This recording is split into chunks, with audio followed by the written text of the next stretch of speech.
closed session. Everybody got your mics on? Microphones? Yes, sir. Phones on vibrate?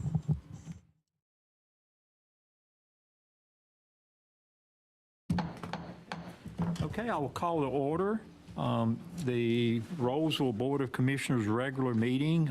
This is January the 4th, and we're actually in 2024. This is our first meeting for this year, so I hope everybody's having an exciting new year, fourth day of the year. So welcome people that are here. I see some citizens are here tonight, so welcome you guys. Appreciate y'all coming out for sure. As you can see, Mayor Pro Tem April Sneed is not here tonight. She's under the weather. Sounded pretty bad yesterday when I talked to her, and I think Robin said it wasn't much better today. But it's a lot of illness is going around, so we hope she feels better very soon. So with that, we're going to stand and do the Pledge of Allegiance, and our Commissioner Linwood Long Jr. will do our invocation for us. I pledge allegiance to the flag of the United States of America and to the republic for which it stands, one nation, under God, indivisible, with liberty and justice for all.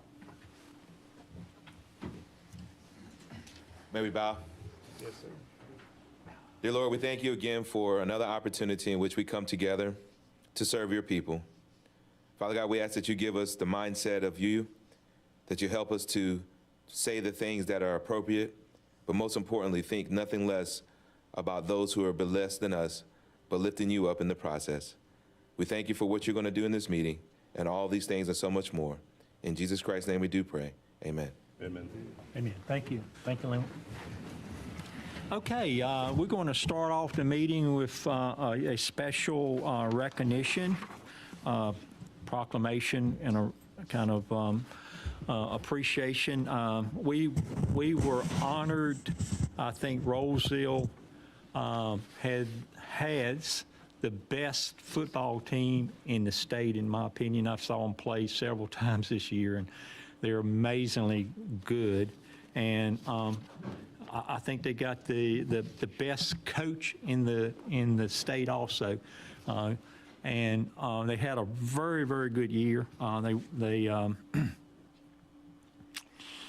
They beat one of our local teams pretty bad, and that was a good game to watch, wasn't it? So there's an amazing team. I just want to recognize them for the year that they had. I don't think this is the last year they're going to have. I think they don't just have a good football team this year. They got a good football program that they build. And, you know, the difference in a team and a program is a program grows from year to year. It's not just one good team that has a couple of good players to make a good team. They just got a good program out there. They got a good thing going. So I think as a community, you know, some of the games I went to, the stands was full. It was a lot of people goes to those games. You know, I say it's and y'all probably heard me say this in a board meeting before. It's the best thing in town on Friday nights when they're playing out there.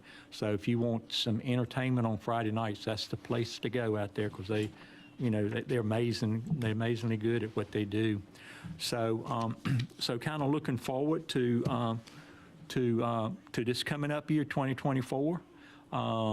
And I want to just read this proclamation and just maybe come up and take some pictures with the team. I see we also got the athletic Boaster guy here tonight. So welcome, Drew. Good to see you in here. I always like to see you in Rolesville better than that other place, you know, that we were kind of talking about earlier. So welcome to Rolesville.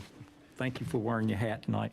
So let me read it, and then we'll invite the team to come down.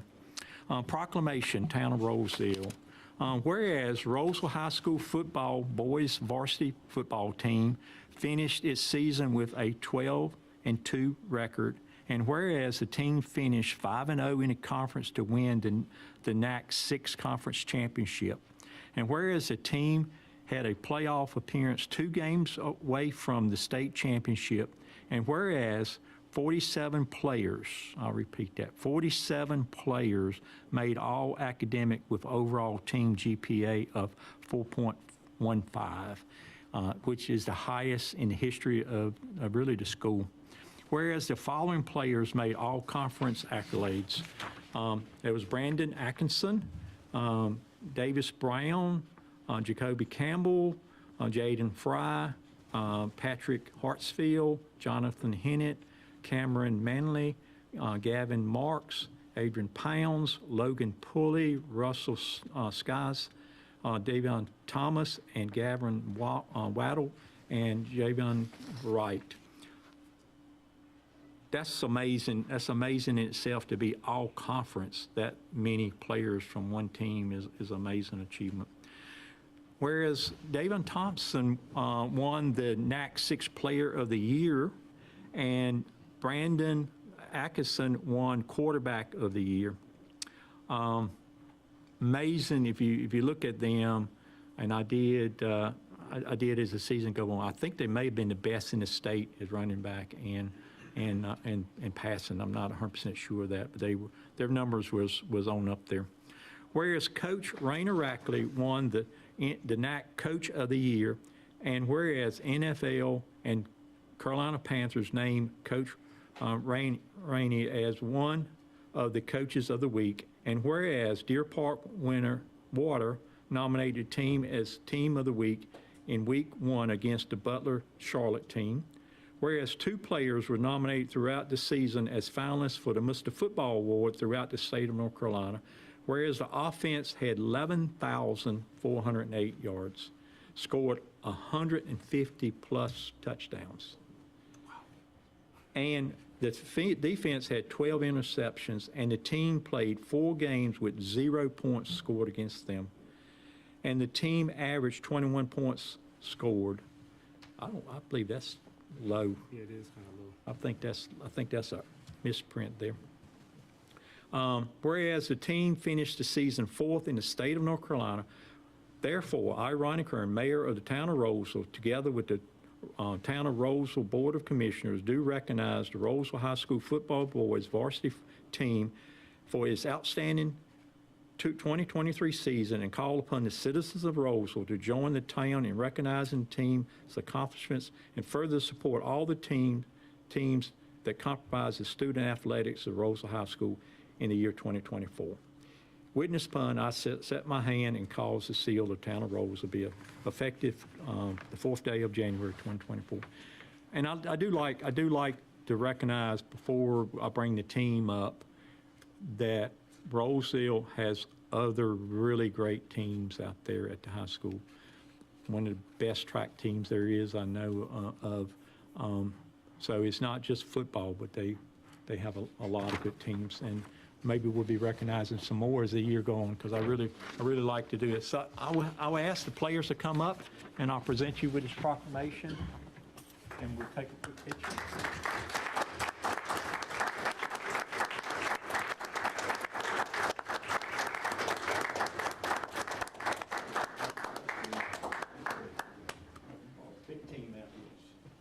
Let's just do a picture right here forward. Y'all can just kind of stand behind you.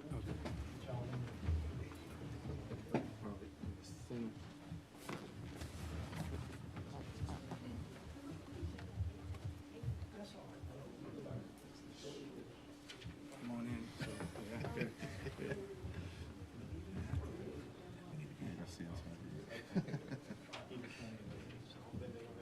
I know. I was going to say, we're not on the same level. It's okay. It's about them. It is. It really is indeed. And just an honor to be in the picture. That's right. We have the backdrop.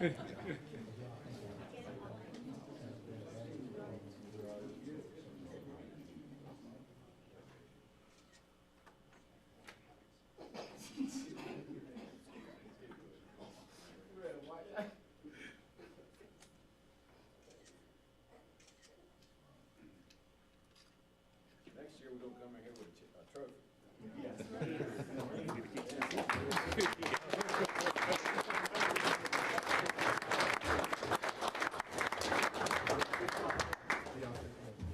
Good job.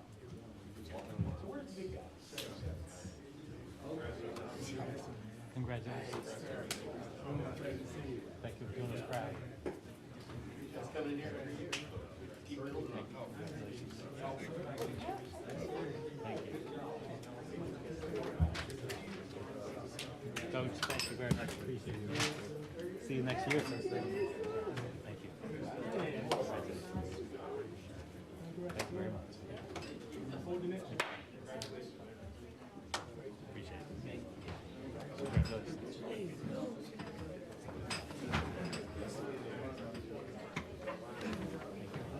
All right. That should be the key to the city.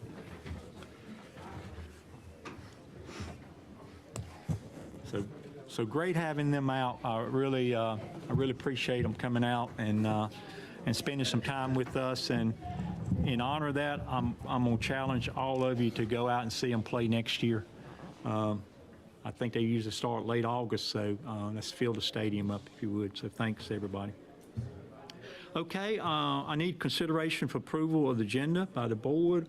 And I think we're going to add the town executive search proposal. So Yep. if you're prepared to do that, Paul. So I make a motion to approve the agenda with the addition of presentation of the Executive Search Committee proposals. Second. Second it. Okay, got a motion second. Any other discussion? Not hearing any. All in favor say aye. Aye. Any opposed? All right, thank you. Got a consideration of approval for the consent agenda. And as you can see, there's several items on there. I believe it's 5 of them, really, some minutes and some things. You know, as a board member, anybody that wants to discuss any of these consent items in detail, this is a chance. We'll pull it and we will vote on it, talk about it, and vote on it separately. If not, I will entertain a motion. So moved. Second. Okay, got a motion second. Any other discussion? All in favor say aye. Aye. Any opposed? Thank you, board. Public to be heard. Somebody signed up, Madam Clerk? Yes, sir. All right. Amanda, come on up. State your name, if you would, your address for the record, please. Okay. My name is Amanda Blau. I live at 241 Lily Oak Drive. One of the new streets in town. Yes, very new streets. And I am here to advocate for my kids. This street is highly traveled, and I've had a lot of communication with Meredith in regards to trying to get some stop signs put in.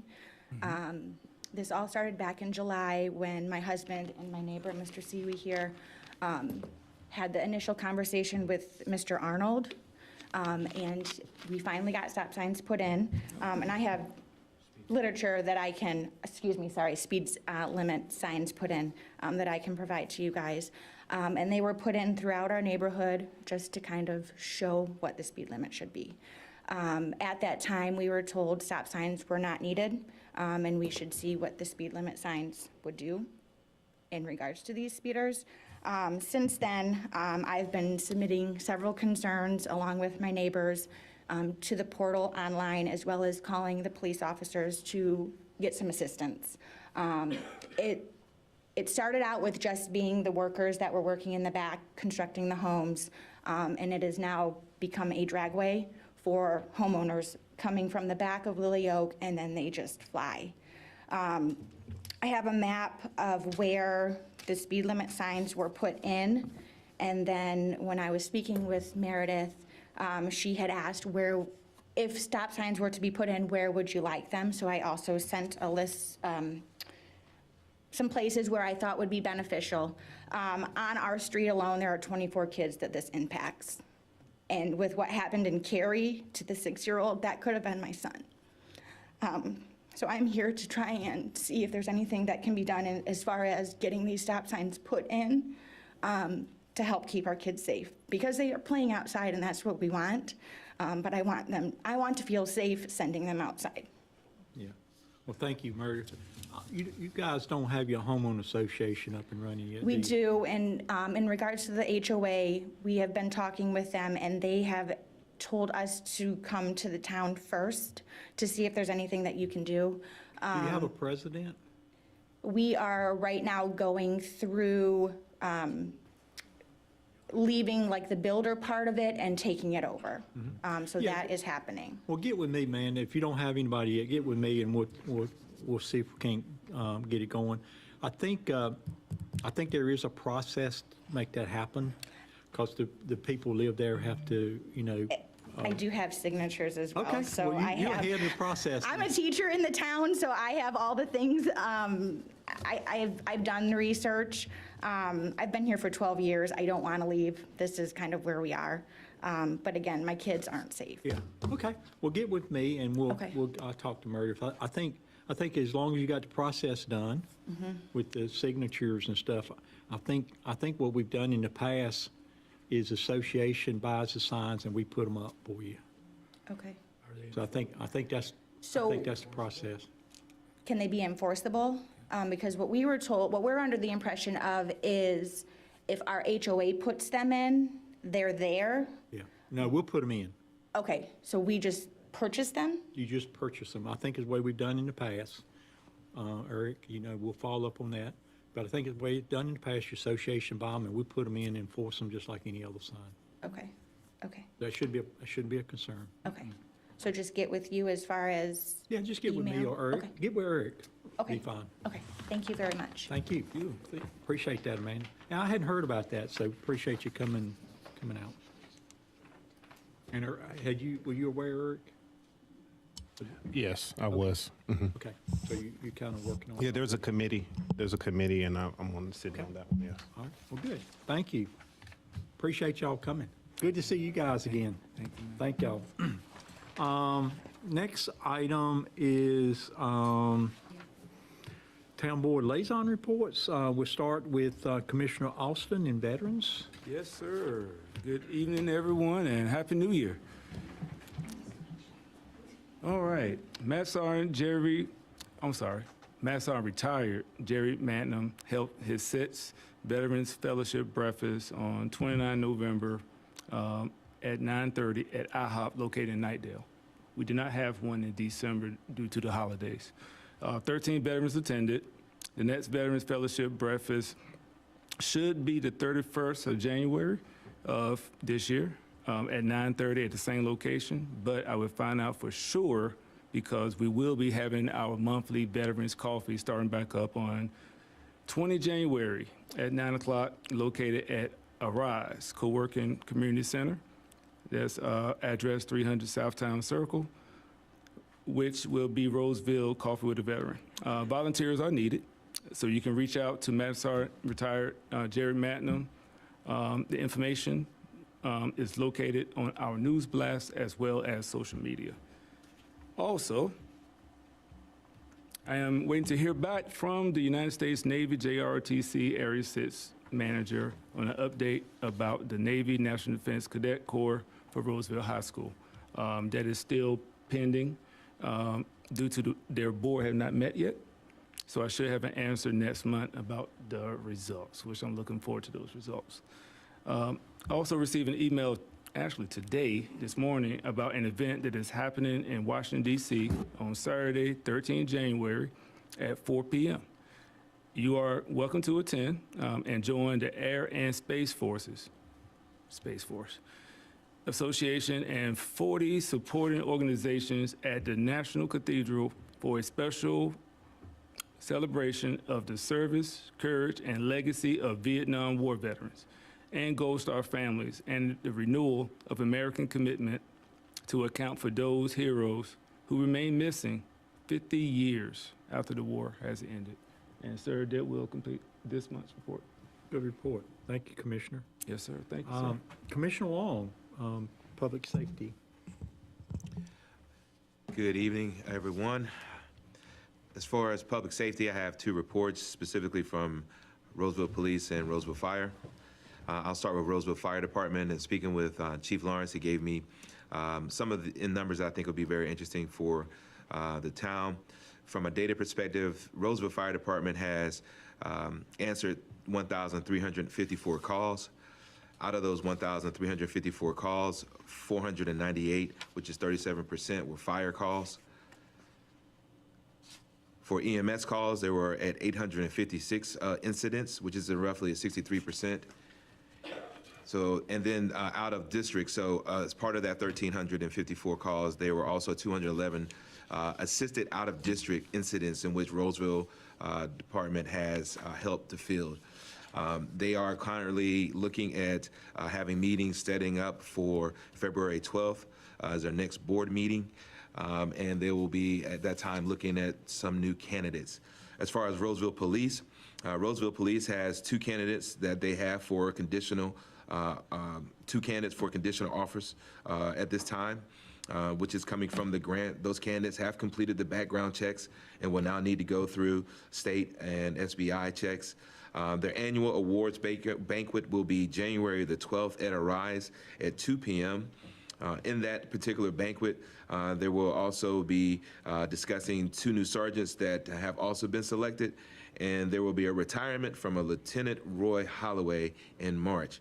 And because of that retirement, as well as some advancement, there will be more movement and promotions that the RPD will be promoting in 2024, and that is the end of my update at this time, sir.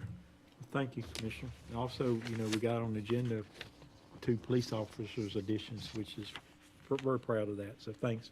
Good job. Appreciate that. Commissioner Paul, Senior Citizens. Thank you, Mr. Mayor. Good evening, everyone. As we know, the mayor and I visited the Wake Forest Senior Center on December 15th. Got a tour of the facility by the director, and it's a great place. It's 18,000 square feet, situated on 8 acres. They have, I think, 95 different programs for their senior senior community there. Pretty awesome overall community center, and we were very taken by that. So also, I believe there's 170 of our residents that frequent the Wake Forest Senior Center. So it seems incumbent upon us to start looking for a place where we can build our own to take care of our citizens here in Rolesville. So that's on the agenda for the future. The Grande, we've talked about it in the past. It continues to be no change. I believe since we last met with them, 10 residents have moved out because of the rate increases, the rent increases. I talked to State Senator Mary Wills Bodie, and we're talking tomorrow to see what actions, if any, we can take to try and help come to some resolution here for the tenants at the Grande. Not sure exactly what we'll come up with, but we're trying to see what we can do to help in that regard. Also, I've been working with a developer for an affordable housing solution for our senior citizens. It's in the early stages, but it seems very promising, so stay tuned for future developments on that, and hopefully a proposal to be brought forward to this town. And that concludes my report, Mr. Mayor. Well, thank you, Commissioner.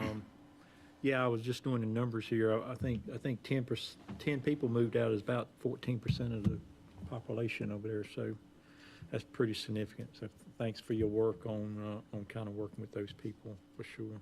I know our senior citizen population is growing, and I appreciate your special emphasis being placed on that. So thank you. Thank you. Commissioner Sneed's not here, so I think you got a quick report from the planning board.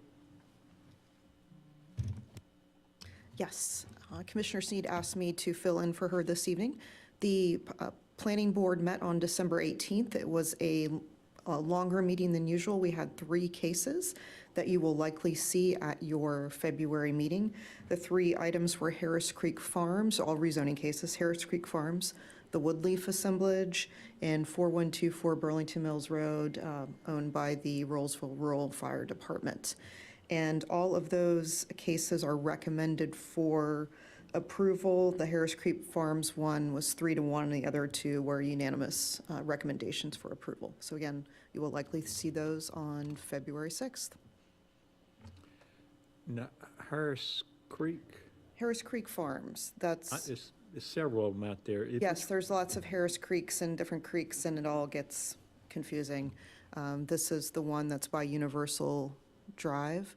And I forgot to mention, we had a full house for the planning board meeting, So and that one had approval. recommended for approval Recommended. 3-1. So did they resubmit that or something? The applicant made some changes based on what the planning board had said to them previously. The planning board previously heard the rezoning request and recommended denial, and the applicant came back with a few changes. Okay, good. So you will get to see that likely February. Okay, thank you. Thank you. Appreciate it. And then Commissioner Vogel, Parks and Rec. So I have the shortest update. We did not meet quorum our last meeting, so there's nothing really to bring up for that, but I do want to say we said farewell but not goodbye to Mary Kay Powers. She's been here for a lot of years helping us out, and we'd like to recognize her in the future as well. Yeah. And we do need to do, hopefully we do recognitions in February Yep, for these outgoing board members for sure. right. All right, well, thank you, and we will follow that up quickly with a report from Parks and Rec. So, welcome, June. You got a video for us tonight? No, everybody had told me that I could not do no more video because I'm making everybody look bad. So, so I said, okay, there'll be no more videos for a while. I think the board liked you doing videos. Oh, So. okay.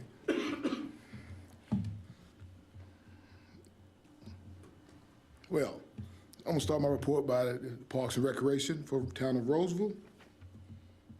And this is our staff. As you see, the department has grown tremendously.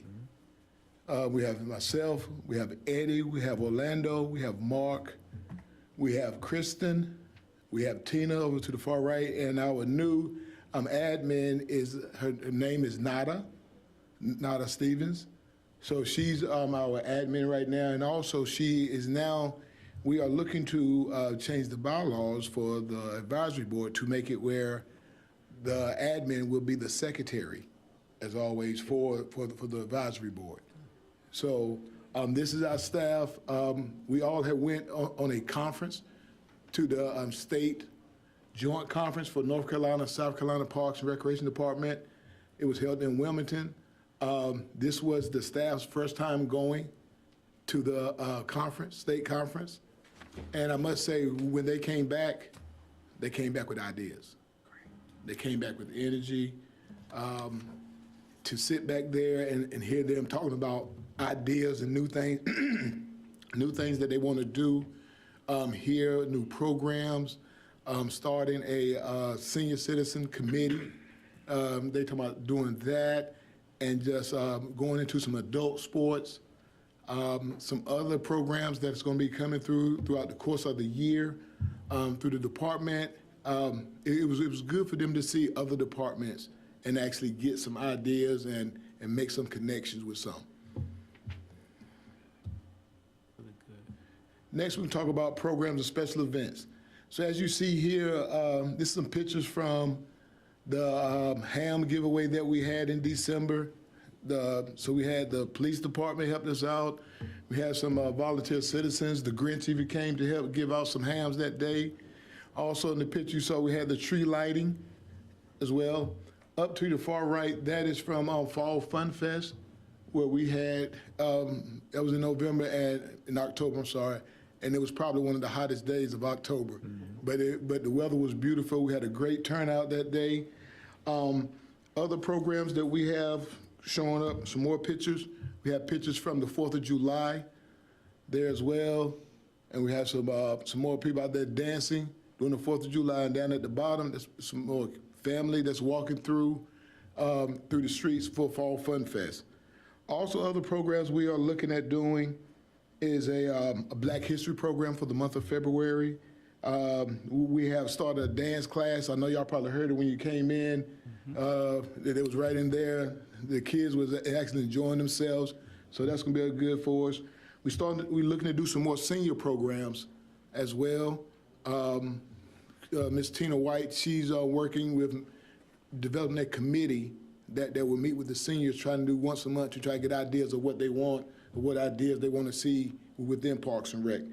And we're also looking at doing a special needs dance, because we are all about inclusive now.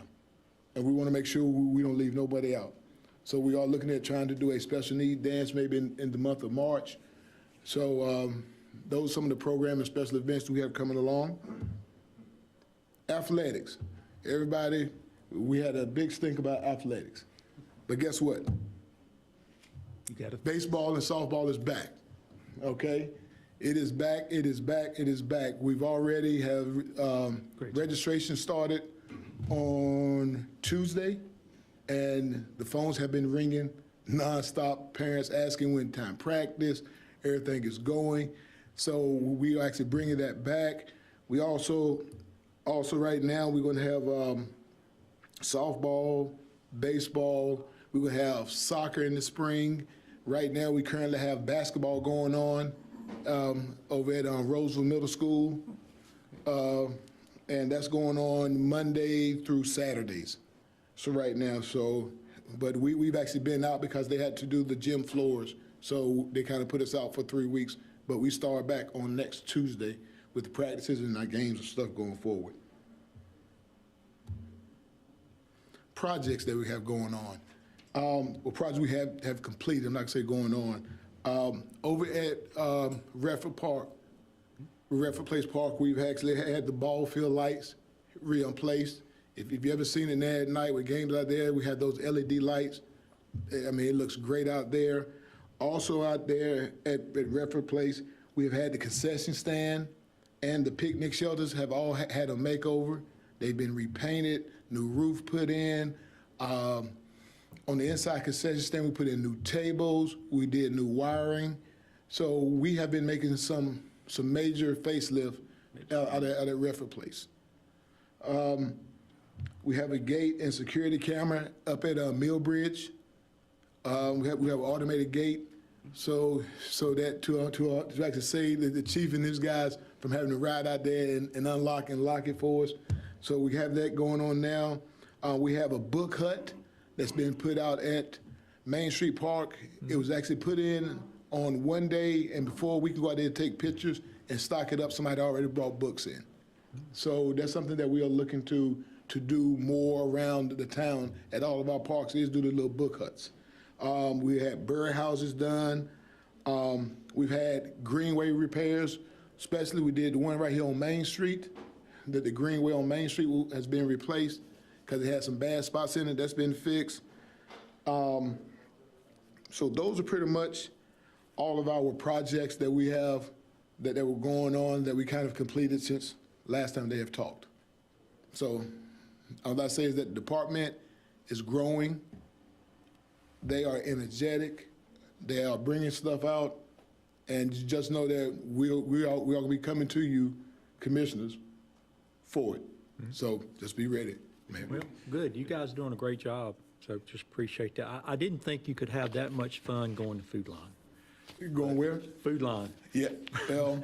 It was more about team building. Yeah. And the whole department got into it, and we had fun, and it was just real good for everybody. Yeah. Y'all do it, and it was for a good cause. Yes, sir. So, you know. And then everybody, I did not make them do it. I asked, would you be willing to actually buy a bag of food? And nobody hesitated. They said, let's do it. That's so great. It's been great. That's great. You're doing a great job, so appreciate it. And the whole group doing a great job. Thank you. All right, thank you. Thank you, sir. Public Works, who's going to do Public Works? You, Eric, or? That'll be me.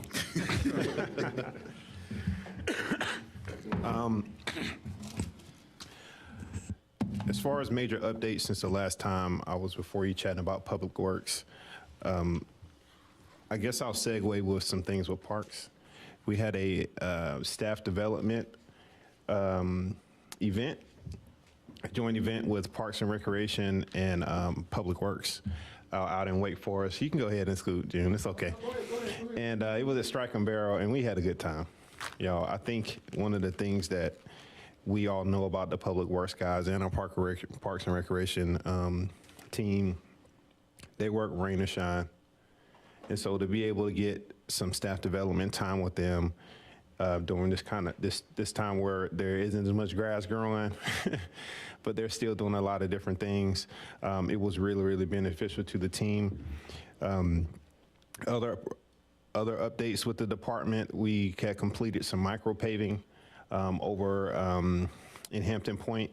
The reviews from the community, which is the most important thing, was really, really positive. And so to be able to get so many of those streets kind of sealed up before the rain and the freeze and thaw of this winter is really, really important. In the upcoming month, and well, actually not this month, but February, we'll be sending a few of the guys off to a pavement preservation conference that'll be taking place in Durham. With rising asphalt prices and fuel prices right now, it's getting harder and harder to be able to do a full depth reclamation or full restructuring of a street. And so we need to focus more on building a pavement preservation and street maintenance program, which is one of the main things we want to kind of establish over the next year. And so the micro paving was a good thing, but we'll be looking at different options with that. Along with that same thing, Withers, the engineering firm, is updating the pavement condition survey for us right now. They should be done with that in the next 2 weeks. And one thing that we're asking them to do with that is to give us a model for all of our streets, not just say this is the current state, but give us some kind of financial modeling so we can think about what different tactics we can take using the methodologies that they're going to go off and learn to how we can best use that Powell bill money to get more done with that. And in addition to that, they're going to be doing a survey of sidewalks as well. And so we'll start rolling in more of that concrete repair and greenway repair in the next upcoming paving season. We made it through another calendar year with no major injuries on the job. So safety first is one thing that we're thinking about. Staffing wise, we're fully staffed, and so we'll be putting out, we've been waiting for the timing of us moving into the building, which will be my last update, to post the maintenance position that was approved in the budget. And so that will be going live in the next few weeks. And so that'll be focused more so on HVAC and building maintenance type abilities. And that will allow us to kind of expand and be able to steward some of our facilities a little bit more through staff. And then last but not least, the Public Works facility, it's at 95% completion right now, so that is great. We were hoping to be moved in before Christmas, but unfortunately we have a force main conflict that's going on right now. They ran into some granite, everybody runs into the granite out here. And because there was a water line that was out there that they had to kind of work around, we've had to change the plans a bit. And so we've had several meetings, but we're working with the architect, the builder, Raleigh Water, and NCDOT. Anytime you bring more than 2 people into the room, you have to get approvals on things. And so I think we've come to an agreement with them as to what would be the best way forward. It's about 2 days worth of work, but the approvals and getting everybody to sign off on it is the thing that takes the longest amount of time. But the staff, Tammy, our operations coordinator, and Isaac are continuing to purchase the things that are needed for the building. We have all of our appliances, all of the furniture came in ahead of time, had a new forklift delivered, and so they've already started the training certification program for that, because we're going to be saving some money on some storage units by utilizing the mezzanine there. And so we're continuing to outfit that building and do all the things it takes to be able to steward it. Once we move in, we'll be having the departmental retreat. And so we'll start looking at some of the more systematic things, the staffing things, so that we can look at the programming staff-wise in the building. And so how do we refine some of our landscaping and all those different things that we've been waiting for this building to do, and bring those things internally with a lot of the infrastructure that's going to be coming online with after the Main Street project, pollinator gardens, all those different things. And so in general, everything's going well with Public Works. The guys are in good spirits, and it's they went through a lot last year. Isaac went through a lot last year, and so we're just really good to have them in a positive space and everything be going well. Thank you, sir. Good report. It's a good-looking building. Yes, it is. So when do you think you'll be moving in for sure? It is week to week now. That force main is keeping us from getting the water, the fire suppression certification, because you can't, if the sewage can't come out, you can't get the water connected to go in. And so it's literally that's the main thing that's keeping us. So we're hoping to be in by the end of this month, once all the approvals go through, but the punch listing and everything with the architect and the civil engineer site plan is already done. And so that's literally the final thing. And that's the final pay. We're waiting on, that'll be on the final pay app. And so Amy's excited about that once we get our final pay app through and get when it comes to that taxes and stuff that we don't have to pay, we get some of that money back. But that is what we're looking at the end of the month. Thank you. Thank you, sir. Just appreciate all the work the Public Works guys do. With this limited staff they have, they do a tremendous job, so thanks. Thanks for all the work they do, for sure. Anything else? Any questions from the board? No, sir. This time. The next item is appointment recommendations from the advisory boards. We have a planning board that has a couple commissioners that's expiring, a couple board members expiring. So I think April was not here, so Commissioner Paul, you was going to do what you guys came up from your nominating committee on that one? Yeah, so there were 3 positions open, 1 vacated by Davian Cross, and then 2 expiring board members. Both the board members, Donnie Lawrence and Jim Swartz, have asked to be reappointed, and we are okay with that, so we're requesting that we reappoint both Donnie Lawrence and Jim Schwartz. And then for the seat vacated by Davian Cross, we recommend Gonzague Errol Ozon to fill that position, which would be, I think, is his remaining 2-year term. Okay. So that's our recommendations. Okay. All right. Any questions from the board for the committee? So I guess it's coming from the committee as a motion for those? Is that Yes, so we're moving that they be approved, yes. what- So you all bringing that as a motion. Just for a public awareness, our advisory boards do have term limitations. So I think these 2 have not reached their term limitations. It'll be their last term. This will be their last If we term. reappoint them, it'll be the last term, yes, sir. Gotcha. Okay. So got a motion to approve the 3 that's nominated there. Is there a second? I'll second. All right, now we'll discuss it. So any discussions or any other board members, want? No discussion, sir. No discussions? All right.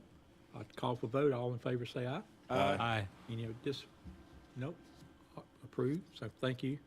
And the next one is the Parks and Recreation Advisory Board, Commissioner Vilga.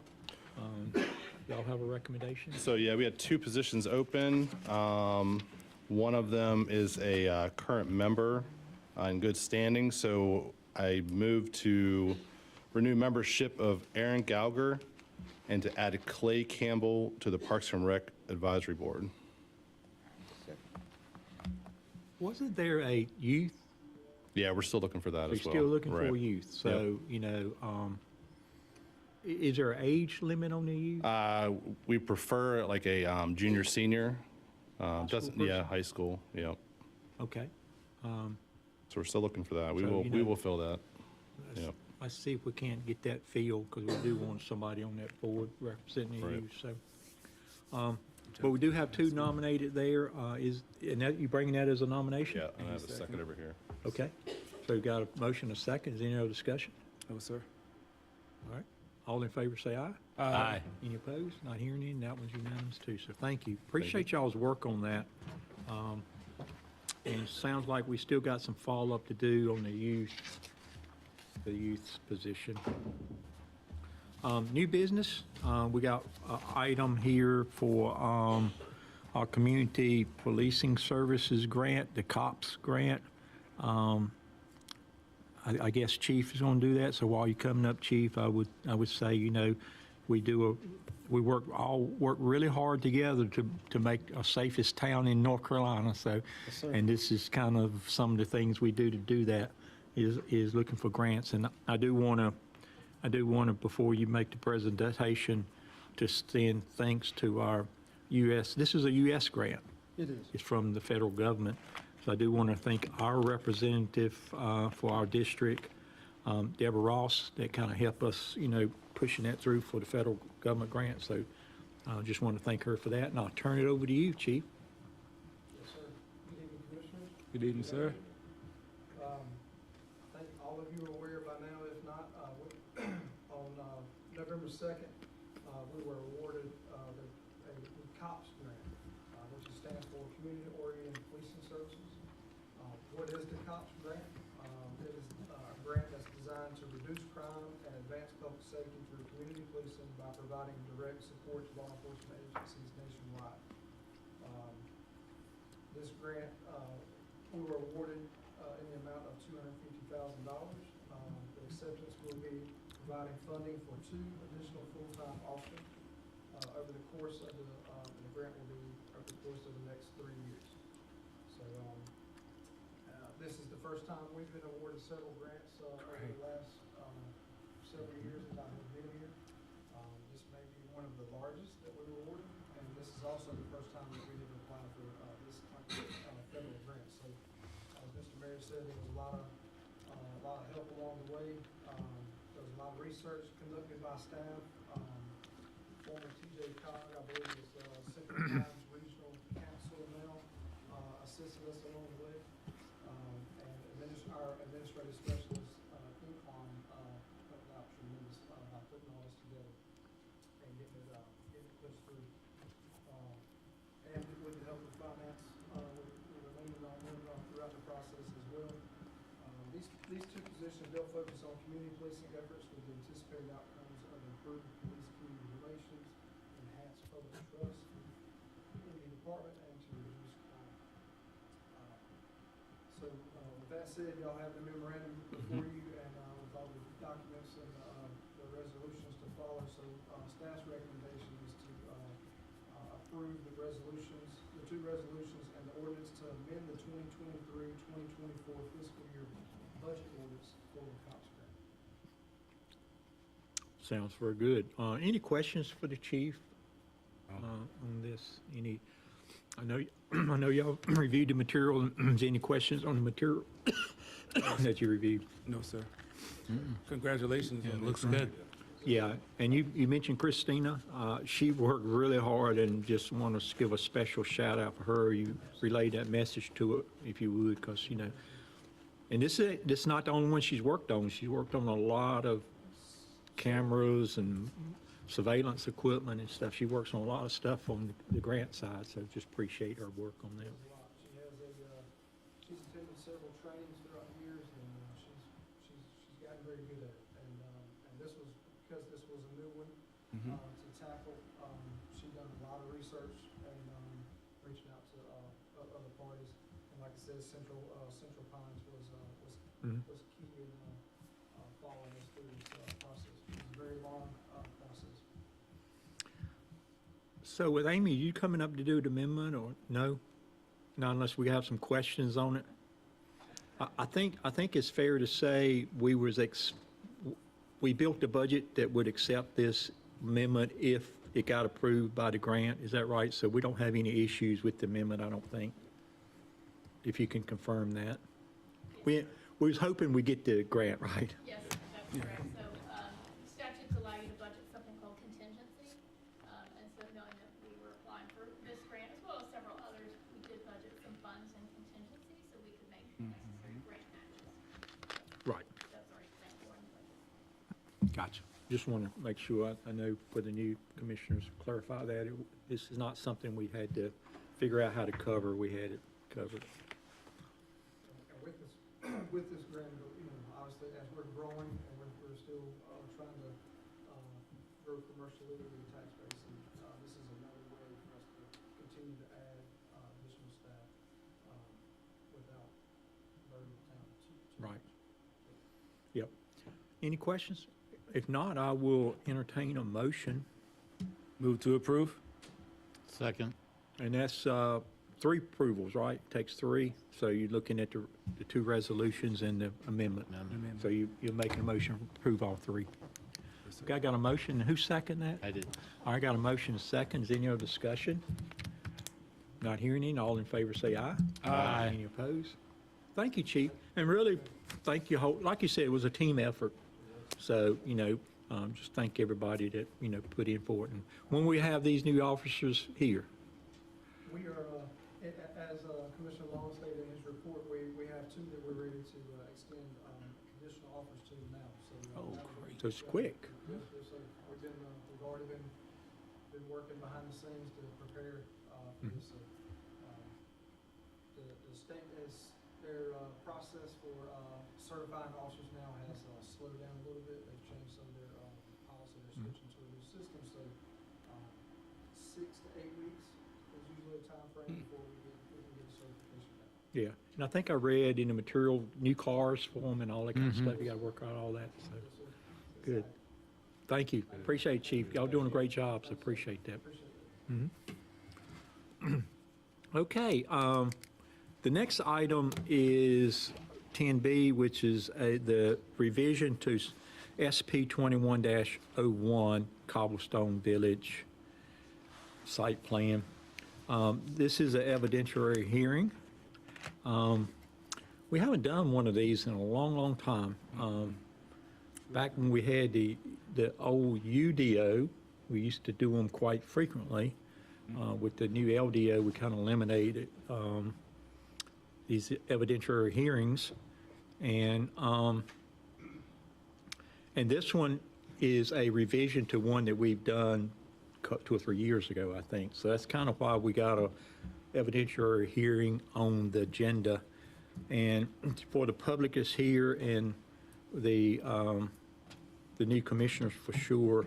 Evidentiary hearing is a special legal quasi-judicial type thing, which means, everything that's done in this session, once I open it up, it should be evidence, and it's like a trial. It's like a trial. So it's a little bit different than a regular public hearing, which people come up and just, comments and make talk. We'll allow anybody that wants to speak, but if you're not an expert witness and you don't have really facts that, you convince the board, it really is not a lot of value of opinions and stuff, because it does require expert opinion and facts. So with that, I will call the case, and first thing we'll do is turn it over to attorney to deliver a statement. Thank you, Mayor. This is a statement that we make before each of our quasi-judicial hearings, or evidentiary hearings as we now call them, to ensure that the record is preserved, as any appeal of your decision here would go immediately to Superior Court. Evidentiary hearings have characteristics similar to court proceedings.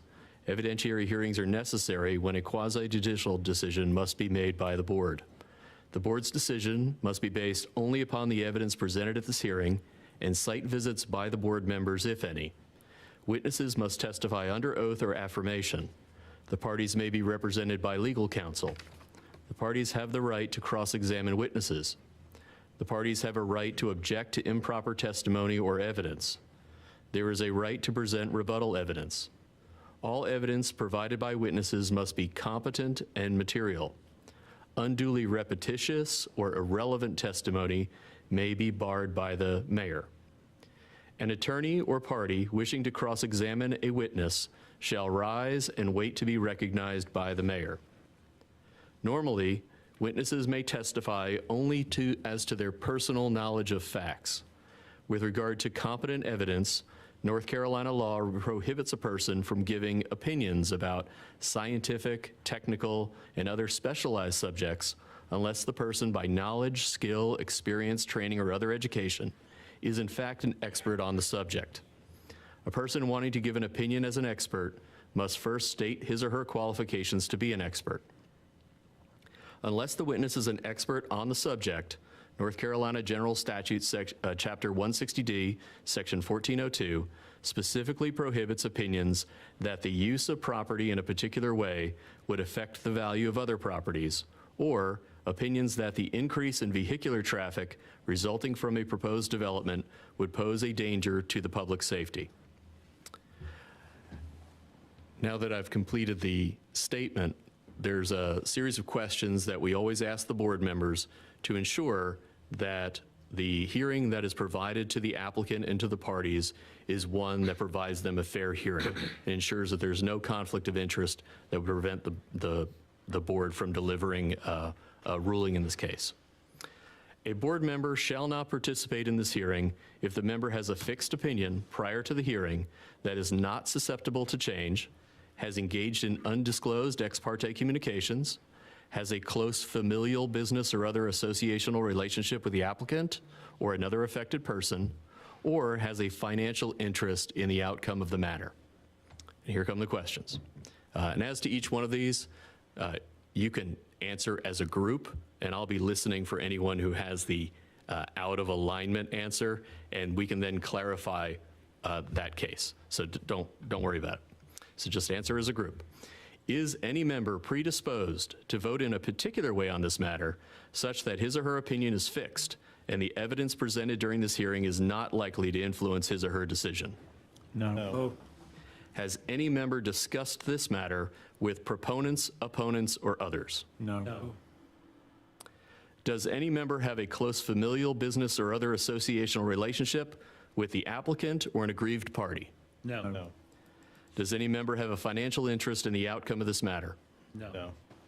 While not a conflict of interest, this is a special one, specialized knowledge of members should be disclosed to the parties.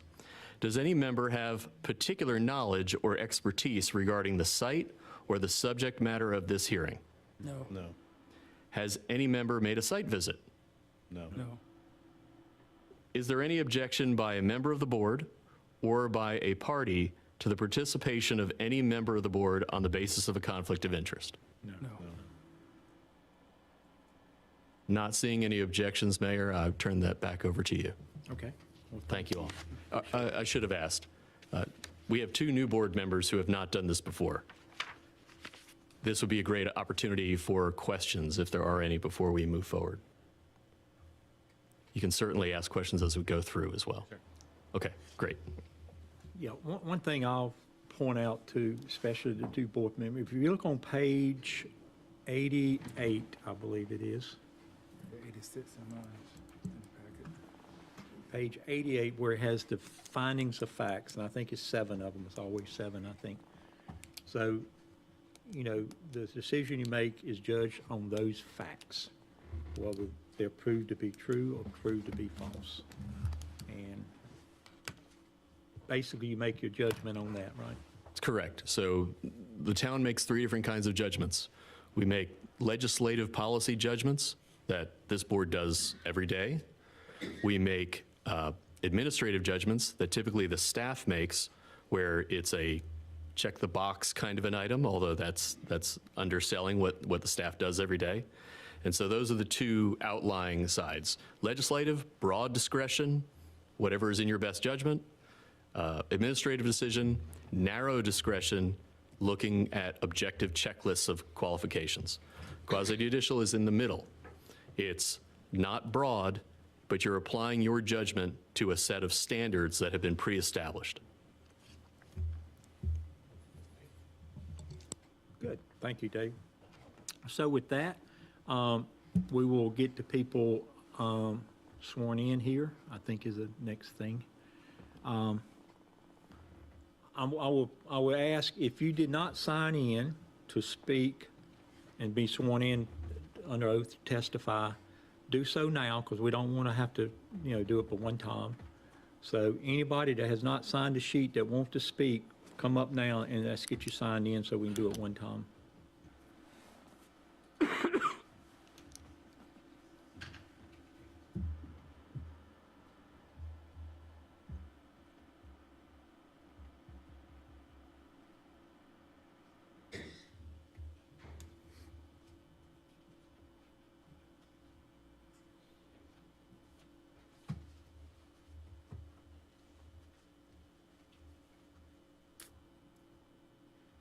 I don't need it. I don't need it, Robin.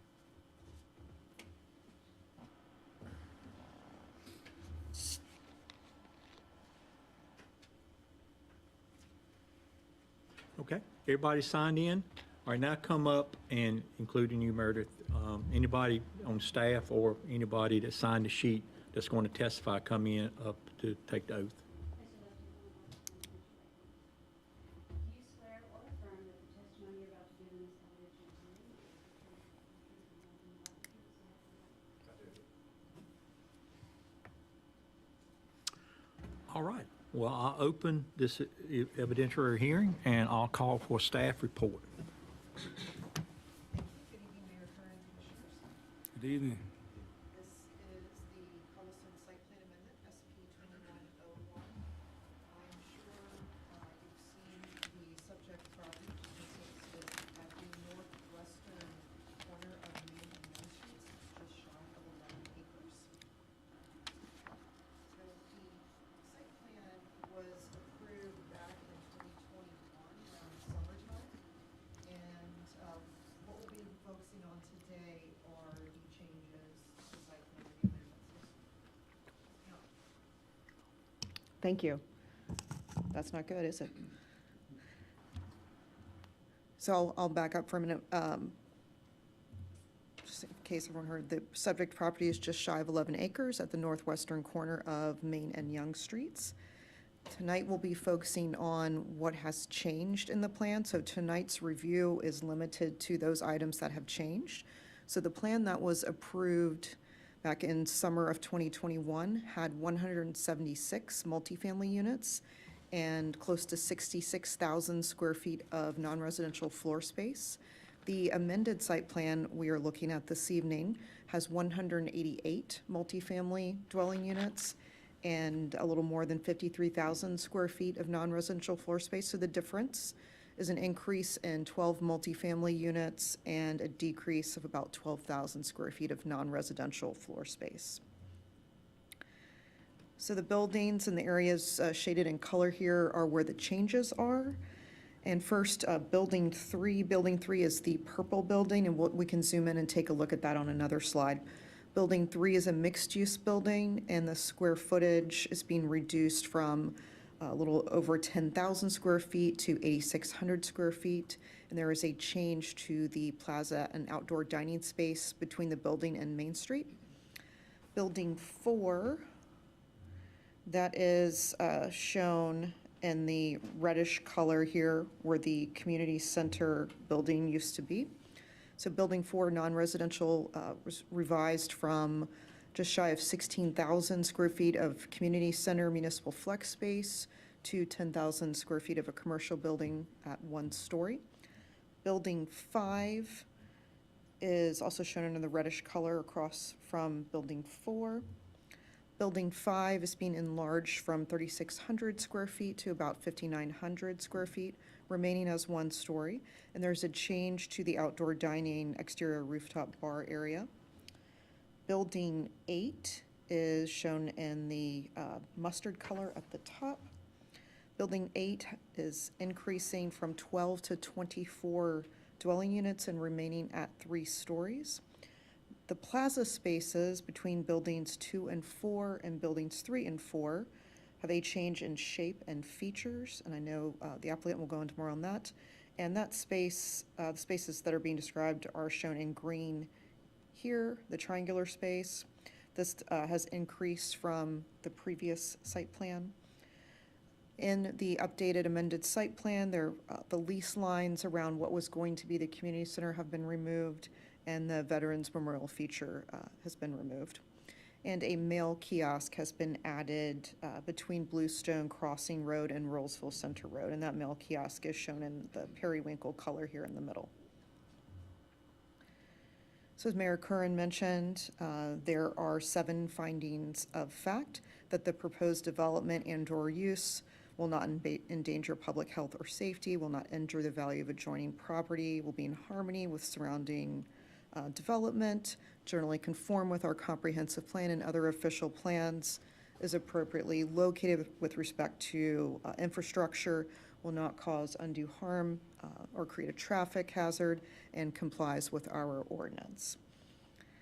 And the applicant has prepared a presentation, and unless you have any questions for staff at this time, I will Yeah, hand it any over to the questions applicant. for the staff? Question? Nothing at the time? Okay, great. Okay, thank you, Thank you. Meredith, and we will enter the application staff report as admitted into evidence. Any objections to that? No, sir. All right. I will ask, are there any parties representing legal counsel in the building? Yes, sir. You are? I'm representing the applicant. Is there any other legal counsel representatives? Just the one, okay. So I'll allow you to do an open statement to start with, and then we will call for some evidence. Absolutely. Good evening, Mayor Curran, Commissioners Worth Mills here with Longleaf Law Partners, here on behalf of the property owner and applicant. And again, this is a quasi-judicial hearing to consider the amendments to the previously approved Cobblestone Village site plan. Charles Hasinger is here on behalf of the applicant. Marty Bizzle, the lead engineer with B&K Engineers, is here as well, and he will give a overview of the project and go into the specific changes that are before you tonight. Following that, I will come back up and go through the 7 findings of fact. And Klein Design is the architect team, although they are not present tonight. And again, I'll be back up here, but I'll now turn it over to Mr. Bizzle to go through the specific changes that are to be considered this evening. Thank you. Thank you.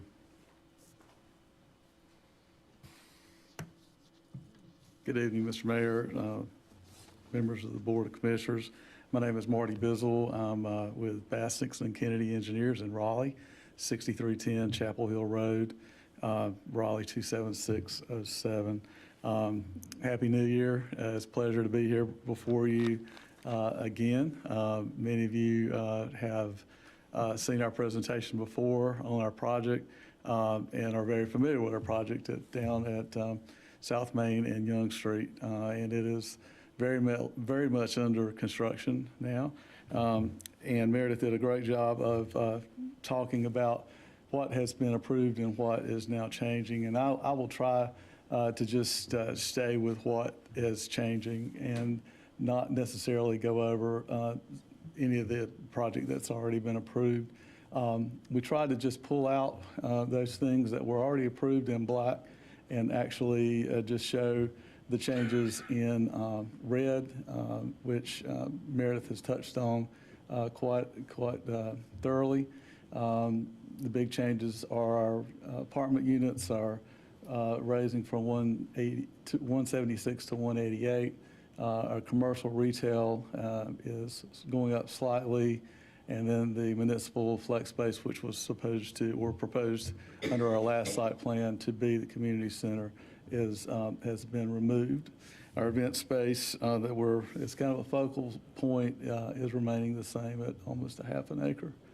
This is the site plan that was, this is actually the slide that I shared in October of 21 before this board. And you can see that many of those components of that, other than the 3 buildings that we'll talk about, are actually under construction. Most of the infrastructure has been installed. A lot of the drives, the utilities, water and sewer. Raleigh Water has already accepted our water and sewer. Those mains are in the ground and as I said, have been inspected and accepted by the city.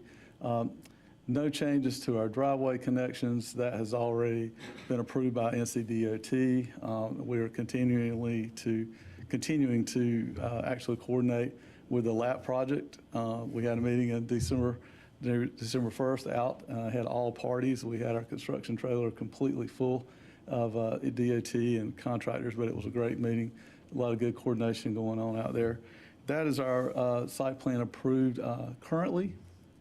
I wanted to focus on the 3 new buildings that are not under construction now that we're requesting approval from this board tonight. Those are in the purple, pinkish purple area there. This is our new site plan overlaid over the old site plan to try to just focus in on what is actually changing. And you can see most of the parking, the drives are remaining the same. It is just, it is buildings. I would say the building furthest to the left there is building 5, and I'll show you a elevation of that. That building was already proposed, but it is, this is a little bit different of footprint, and the building elevation has changed, but it is still slated to be a restaurant use, and it was before, and it is proposed now as well. These are our mixed-use buildings that you're seeing under construction now. These have not changed. I just kept them in there for those that may not be as familiar with this project. Building 2 is closer to Young Street. It is currently under construction. Building 3 will be facing Main Street next to the Privet Insurance Building. That is actually under construction as well. No changes to those building elevations. This is the old Building 8. That is the further north apartment building that was approved as a 12-unit building. Our proposal now is to make that a 24-unit building, and that has been shown in our site plan as well. That is the new building elevation for that building. This is the building, this is what we call Building 4. This would replace the building slated as the community center previously. And this building is slated as commercial. Right now, it is hopeful that it would be a pizza restaurant on one end and a fitness center on the other. But we have shown that as all commercial. So I guess you eat the pizza and you work out, or vice versa. So it's kind of odd how that's working out. But that is the current plan. This is the building I was referring to earlier that was approved on the original site plan. We refer to it as Building 5. It is still considered a commercial building, just a little bit different footprint and shape and size. And this is what we're proposing now, to be a single-user restaurant facility. This is Building 6. This is probably the most prominent building out now that you see. It faces Main Street, and our event space is, or Village Green is in front of that. That's the big building that you're seeing well under construction now. Another angle there for Building 6. Buildings 1 and 7 are also well underway, dried in. Those are well underway as far as being close to occupancy in the early part of 2024. These are 40-unit buildings, and no change to those. That's Buildings 1 and 7. And just another side elevation there. This is just another look with our materials on the proposed Buildings 8. These are some of the same site renderings that we shared back in 2021. This is Building 6, the Village Green area, more just for historical purposes. Nothing's changed there. Same slides that we showed before. Nice angle here from the intersection of Young Street and Main of the Privet Building and how these buildings will all come together. The building to the left of the Privet Building is Building 3, as we have shown on our site plan. And it actually shows, not exactly, but maybe what our lap project, once everything is all constructed, what it might look like. So it should be all coming together. This is our pedestrian plaza, or a rendering of a pedestrian plaza, kind of between what we would see as Building 4 and Building 3, but you can see wide spaces there to accommodate some outdoor seating, and but very pedestrian friendly. Previously, back in 2021, we talked a lot about parking, and just to make sure that we had enough adequate parking, since this is a mixed-use development, there are different demands for residential and commercial using the same spaces. We have gone back and we actually did a shared parking analysis previously, and we've gone back now and input the current numbers or the proposed units and square footage just to see what those numbers showed. We obviously, on the staff report, shows that we do exceed the UDO's requirements for parking, but we ran this as well. And basically, shared parking analysis is really no more than saying everybody will not be on the site at the same time. We have residents that will be there primarily in the evening and at night, and we have commercial commercial patrons that will be there mainly during the day. And this analysis kind of shows when the peak would be. If we went a straight single user parking where everybody was there at the same time, we would need 537 spaces, which we know that is not going to be the case. A weekday demand is about 404 when we take into account the different times of the parking needs. The actual peak, the analysis shows up on Saturday, which is not too big of a surprise, 417 spaces required at that point. The way we have looked at the parking is in conformance with the EDO. We actually are providing 444 on-site, and there are 24 on-street parking spaces that will be constructed either by us, the developer, or with the LAP project. So for a total of 468. The UDO, looking at the parking requirements, is I think 457. So in either way, we're LDO, exceeding. correct, sir? Sir? I'm sorry. You said UDO. We don't use the UDO. I'm sorry, my fault. The LDO. So Okay, yeah, just want to absolutely, clarify. and apologize for that. So either way, on the shared parking analysis or the LDO requirements, we do exceed the parking. So we feel very good about parking demands. This is a slide from our October 21st, 2021 slide where we basically looked at, in the event there are events that require overflow parking, where those might be. Nothing there has really changed. The developer has accepted a condition to provide funding for parking improvements. And we know in talking with NCDOT that the Young Street and Main Street overflow is on tap to actually happen. And so we just identified some other areas for overflow parking in the event that a large event may exceed the parking that we have on site. So nothing there has changed. This just basically describes that, and that condition, we're willing to, obviously, we're obviously accepting that condition from the previous approval. I'm going to go back to turn it over to Worth for the go over the findings of fact. I'll obviously here for questions if you have any. Yeah, before you do that, any questions from the board? Can you go back one slide, please? Yes, sir.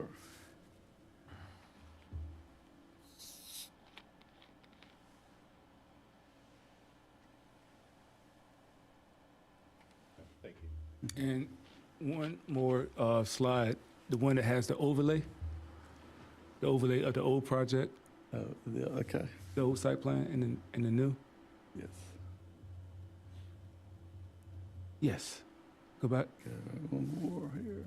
Okay, I see it now. Yeah. In the very rear is where it's doubling from 12 to, Yes, sir. Yeah, 24. absolutely. okay. Are there any EV chargers on this location? We are proposing those. They're probably very hard to see.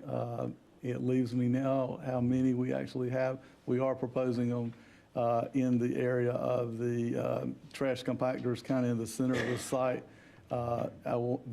There was more than one. I can't remember the exact number, but there are EV chargers proposed.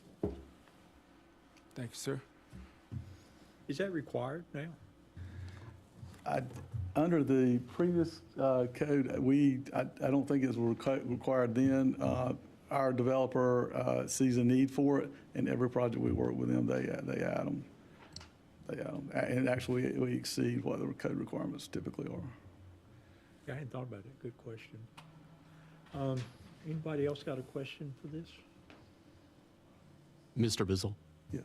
are those conditions on the site plan now? Are they in the notes section, the reference conditions you had at the end? Or are they new tonight? Those we're proposing no new conditions, The- but we are, The overflow parking and the $50,000 condition, are they in the application or are they being submitted this evening? They So that we are- make sure that they're part of the application? that, Is that the end of your presentation? yes.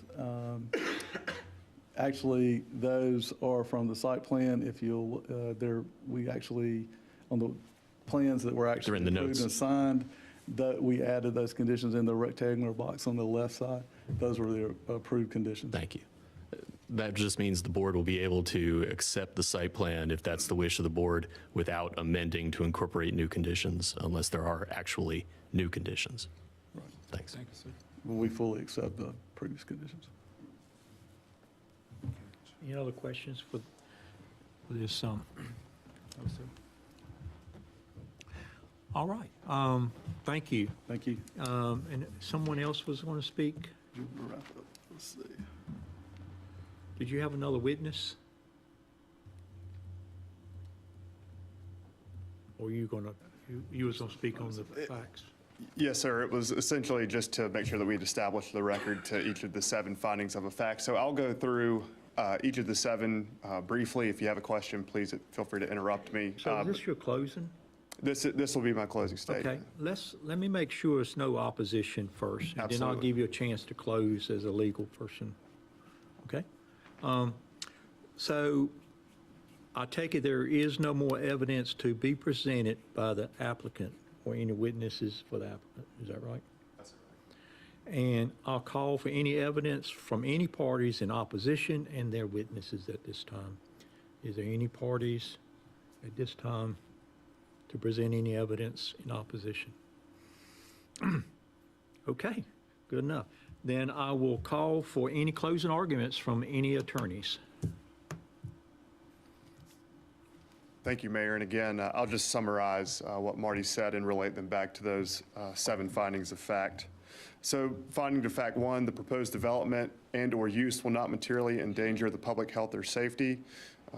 Although we are slightly reducing our commercial space, slightly increasing our number of residential units, we're still proposing the same sort of unit mix that we had before, which is a mix of residential, commercial space, and event space, none of which are inherently noxious or potentially harmful to the adjacent property owners or the area at large. In fact, they will serve to enhance this intersection and this portion of Rolesville's emerging downtown. Finding of fact 2, the proposed development and/or use will not substantially injure the value of adjoining property. We've got a mix of different types of uses that adjoin our property. We have some single-family homes. We have the cell tower to our rear, and then we've got, again, the commercial uses closer to South Main Street. And the proposed development does a good job of bringing those commercial uses and those uses that are going to attract guests closer to Main Street, which maximizes visibility and lessens the impact to those single-family homes adjacent to us, and that's where we have located our residential uses. And so by positioning our mix of uses in that fashion, we should not be materially injuring anyone's property values. Finding of fact 3, the proposed development and/or use will be in harmony with the scale, bulk, coverage, density, and character of the neighborhood in which it is located. So the proposed project is spread out amongst 8 buildings with building heights ranging from 1 to 4 stories. The 2 4-story apartment buildings are located closest to the cell tower, where we're going to minimize impacts of that additional height. 3-story apartment building in the rear of the site, which is the same as it was in the old site plan, And again, bringing those commercial uses closer to South Main Street to kind of match the character of the existing commercial uses there at the intersection of South Main and Young Street. Finding of fact 4, the proposed development and/or use will generally conform with the comprehensive plan and other official plans adopted by the town. There are 2 main adopted town plans that are relevant for this project, the first being the 2017 Comprehensive Plan and the 2018 Main Street Vision Plan, both of which are intending to enhance the downtown Rolesville area, specifically between this section of South Main Street. And so this proposed development is bringing enhanced pedestrian connections. It's bringing additional uses to attract patrons to downtown Rolesville, and the proposed development is consistent with this finding of fact. Finding of fact 5, the proposed development and/or use is appropriately located with respect to transportation facilities, water and sewer supply, fire and police protection, and similar facilities. Again, this development's in the heart of Rolesville. We have access to infrastructure, as Mr. Bizzle stated earlier, and again, have all of the different emergency services responses that we could possibly need. So we're well positioned in that regard. Finding of fact 6, the proposed development and/or use will not cause undue traffic congestion or create a traffic hazard. As Mr. Bizzle mentioned, we have access onto 2 different rights-of-way that were approved by NCDOT, which allows us to better circulate traffic from one side of the project to the other, not creating a bottleneck at either Main or Young Street. And so we believe that this proposed development is consistent with finding of fact 6. And lastly, finding of fact 7, the proposed development and use comply with all applicable requirements of this ordinance. We are meeting all requirements of the Town Center ordinance, and as Mr. Bizzle said, we are meeting the parking requirements through the shared parking study that was completed pursuant to the updates to our site plan. That concludes our presentation. We appreciate your time and happy to answer any questions if you have them. Thank you. Thank you. Any questions from the board? No, sir. No questions? That's nice. I ask, is there any comments from staff regarding the evidence that has been presented?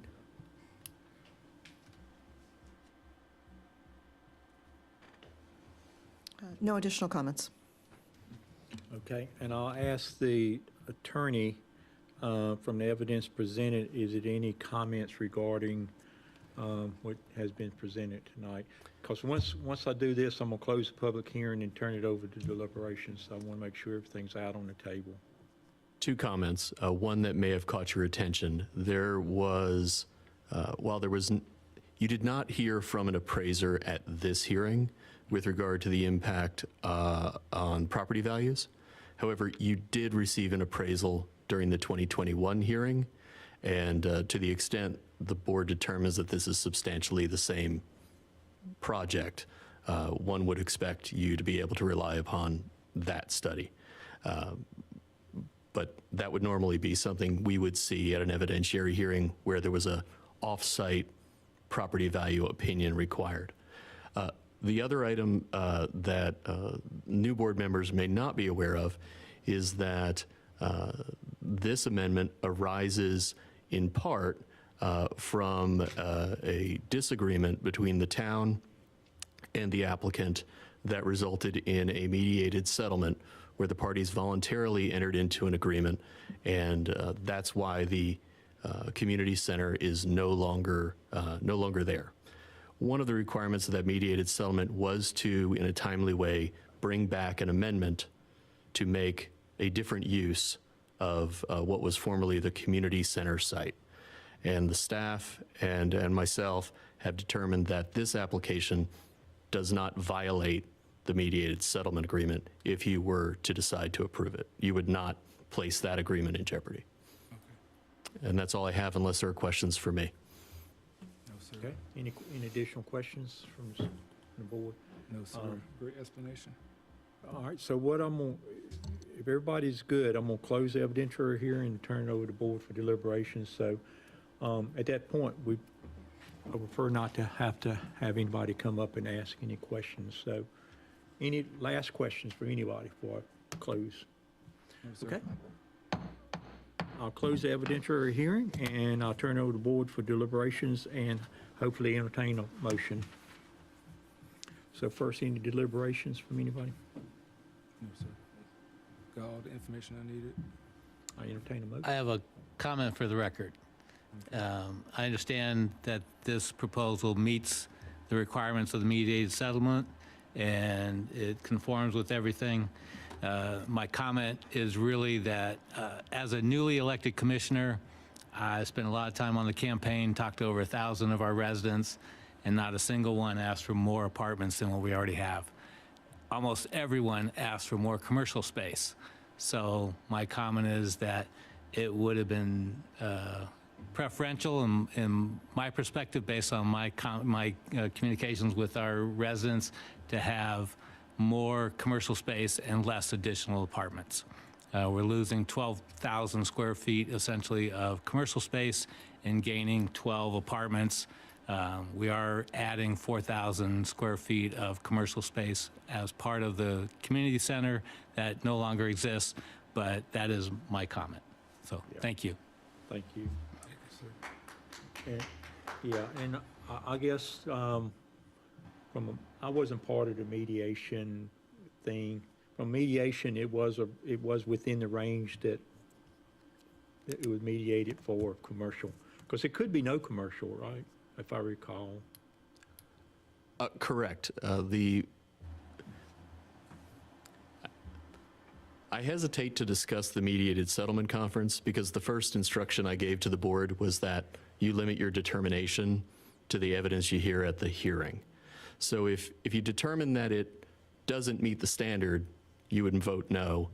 And if you determine it does meet the standard, you vote yes. But you're not in a position to second guess the mediated settlement hearing at this point. And certainly we could discuss it maybe during the attorney's report later on if we want to talk about that and how we got here. There certainly are benefits to the mediated settlement document for the town, but today you're stuck, given the setting, with the 7 findings of fact. Yeah. Okay, so yeah, board, You like how I dodged that one? you're stuck in making the decision based on those 7 facts. Does it meet those 7 facts or not, right? It's kind of what the attorney is saying, right? So, any other deliberations? Anybody? If not, I entertain a motion. All right, I'll do it. I'm just finding it. I'm not sure if there's one in there. No, I'm just finding it. 121. Mm-hmm. Up on the wall. Oh. Oh, no. I move to approve site plan 21-01 Cobblestone Village amendment site plan. Okay. I got a motion to approve the revision to SP 2101 Cobblestone Village site plan. Is there a second? I'll second. Okay. I got a motion and a second. Is there any other discussion? Not hearing any. All in favor say aye. Aye. Any opposed? Anybody opposing? Was that just one motion that we needed there? I didn't see the recommendation for motions. That's correct. There's just one, as there's no consistency statement, which you would have in a legislative decision. All right. That's great. Appreciate it, board. I think that pretty much ends this evidentiary hearing. I'm glad it's over with. I don't particularly like these because I think you guys are elected to have opinions, and based on decisions of the public. But really, this is a legal thing based on facts, and so appreciate it. Thanks, appreciate it a lot. So with that, thank you. Will be exciting to see the first ribbon cutting out there for a commercial building or a restaurant, and so kind of keep us informed of that. But appreciate it. Thank you much. Well, we got one added item, right?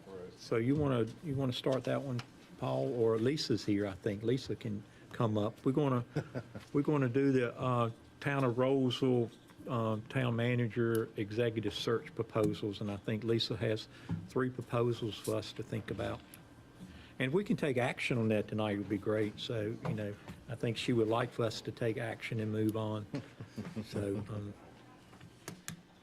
evening, Mayor, Commissioners. I want to start by saying welcome to the team for Commissioner Hall and Commissioner Long. We are so very glad to have you as part of the team at Rolesville. I know we're going to do some great things. Most of you have already heard the mantra that I chant all the time, that I lean on in HR, and that's RISE. Rolesville inspiring stellar employees. I take that very, very personally. I think that we are poised to do some very great things in 2024. In fact, I know we're poised to do some great things. Even though we don't have a formal leader in place, staff have stepped up, volunteered to help, do whatever needs to be done to get the job done, and that's very, very motivating for me as a human resources director, but it's also motivating for staff because they feel as though they're supporting each other. We have seen staff go by and show a genuine concern about their coworkers, and you don't see that a lot in workplaces today. So we've got a momentum going, and I'm very, very proud of that momentum. And I think that this search for a town manager is very, very important because we need someone in place who's dynamic, who